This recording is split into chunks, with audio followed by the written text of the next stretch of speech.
Kalau kita wajib mentaati pemimpin yang sudah terpilih, lalu kalau belum terpilih dan kita sedang melakukan pemilihan umum atau pilkada, gubernur dan kriteria semua pemimpin kita kurang serak, lalu apa yang harus kita lakukan? Lalu apa saya harus memilih? Terus nanti kalau yang terpilih dia lagi, dalam kurung Ahok, dia kan kafir, apa kita wajib mematuhi pemimpin tersebut dan bagaimana sikap atau bersikap seseorang yang kebetulan kerja di pemerintahan gubernur? Kita bagi dua pertanyaan ini ya. Yang pertama masalah, kalau seandainya ada calon-calon ini semuanya tidak layak, menurut kita tidak layak, maka bolehkah saya tidak memilih? Boleh, hak kita kan. Boleh memilih, boleh enggak. Saya bisa dong memilih, saya juga bisa tidak memilih, hak saya itu. Saya rasa itu hal yang sangat rasional sekali kok. Kita bisa mengatakan saya kalau pilih sembarangan lalu saya bertanggung jawab depan Allah hari kiamat, itu jelas gitu ya. Ada keadaan teman-teman antum tidak bisa kalau tidak milih. Seperti kasus sekarang. Tentu saya pribadi dan saya berharap semua muslimin sudah paham masalah itu. Kita tidak berharap Ahok ini jadi gubernur lagi, mustahil. Dan semoga Allah turunkan dia dan hukum dengan perilakunya, mustahil itu, sudah tidak mungkin. Ya, sedangkan dia tidak menghina saja agama Islam, nggak mungkin dipilih itu. Kebetulan aja dulu karena dia berpadar sama seorang muslim. Kalau dia dulu sendirian belum tentu dia menang, gitu kan. Sekarang secara kebetulan karena peraturan pemerintah kita, yang satu jadi presiden, yang satu jadi gantinya kan gitu. Kalau dia sendirian belum tentu gitu. Saya sangat yakin sebenarnya kalaupun dia mencalonkan diri lagi belum tentu dia menang kok. Kecuali ada permainan-permainan yang tidak benar, tidak fair, Allahu a'lam. Tapi dia sudah menghina Islam, maka mustahil. Kalau masih ada orang Islam yang dukung, ini munafik. Munafik, jelas. Allah mengatakan dalam surah An-Nisa ayat 138, 139. Allah mengatakan dan beritakan berita kepada orang-orang munafik bahwasanya mereka akan kena siksa yang pedih, orang-orang yang menjadikan orang kafir sebagai pemimpin mereka dan meninggalkan orang-orang yang beriman. Apakah mereka mengira ada kemuliaan di tengah orang-orang kafir itu? Ketahuilah, kemuliaan dan kemenangan di sisi Allah saja. Jadi jelas Allah menyebutkan dalam An-Nisa 138, 139, orang-orang yang membela pemimpin non-muslim di wilayah muslim adalah munafik. Jelas, sampai dia bertaubat. An-Nisa mengatakan itu. Makanya saya ingatkan, An-Nisa 138, 139, kembali ke ayat itu. Siapa orang tanya, ada yang membela pemimpin ini, tunjukkan ayat itu. Tetap dia tidak mau, ya Anda munafik. Allah yang berfirman. Mau marah terserah, silahkan marah. Ya. Nggak ada yang takut dengan dia marah gitu. Jelas-jelas salah kok, gitu kan? Di situ justru dibutuhkan kejantanan seorang mukmin. Salah ya salah, mau bagaimanapun tidak ada masalah. Mati itu di tangan Allah Subhanahu Wa Taala, gitu kan? Kecuali kalau memang masalah masih ada toleransinya, mungkin.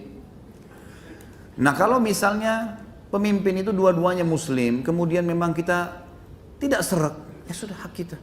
Tapi kalau nanti orang ini pun misal, insya Allah tidak, dia mencalonkan diri lagi, maka tidak ada pilihan, antum harus milih si Muslim. Cari yang Muslim, tidak boleh antum biarkan tidak memilih. Ini saya sudah bilang pada pertemuan beberapa pertemuan yang lalu, kalau saya ada yang sempat tanya, sudah ditanyakan oleh beberapa masyayikh ya, di antara guru yang saya sangat hormati Syekh Sulaiman Ruhaili, beliau salah satu tenaga pengajar di Masjid Nabawi sekarang, dan beliau Masya Allah kapabilitas ilmu sangat bagus. Waktu kami tanyakan masalah ini, beliau mengatakan jelas sekali kok bahasanya. Kalau keadaan seperti Jakarta sekarang, kalaupun orang ini betul-betul tercalonkan, waktu itu belum ada pembicaraan dia menghina Islam ya. Waktu kami tanyakan ini belum ada penghinaan Al-Maidah 51, belum terjadi. Beliau tetap mengatakan kalau betul terjadi ada pemimpin non-muslim tercalonkan, pemimpin muslim tercalonkan, maka dipilih pemimpin muslim walaupun ada kekurangannya. Nggak bisa tidak. Jadi jelas sekali di sini. Sekarang pertanyaan selanjutnya yang kedua dari masih sama, bagaimana kalau terlanjur ada pemimpin non-muslim? Saya sudah pernah jelaskan ini. Kasus pada saat Ahok dipilih jadi pemimpin, jadi gubernur, gitu kan. Selama dia belum menghina Islam, saya yakin kita tahu semua. Ada di antara ulama-ulama kita atau dai-dai kita yang mengatakan berontak, lawan Ahok sebelum dia hina ya. Nggak pernah kan? Nggak ada sama sekali. Nggak ada ustadz-ustadz bicara, nggak ada dai yang nyalain. Sesuai dengan hukum Allah kita patuhi. Yang tidak hukum Allah tidak sesuai kita tinggalkan. Sekarang kenapa kita ribut masalah ini? Karena memang dia menghina Islam, sudah lain ceritanya.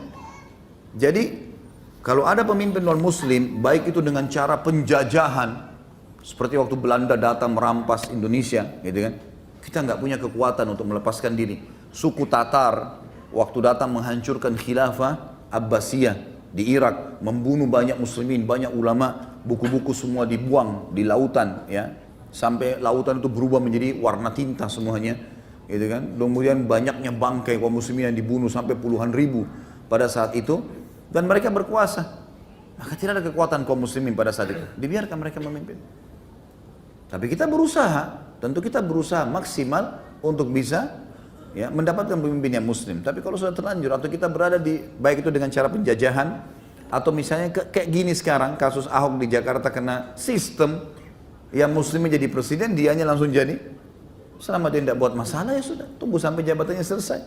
Karena tidak mungkin kita bangkang sama pemerintah induk yang memang kita dilarang untuk keluar, kecuali memang kita dilarang sholat, ya. Karena kata Nabi SAW, taatilah pemimpin kalian walaupun seorang budak berkulit hitam dari Habasyah, dari Ethiopia, gitu ya.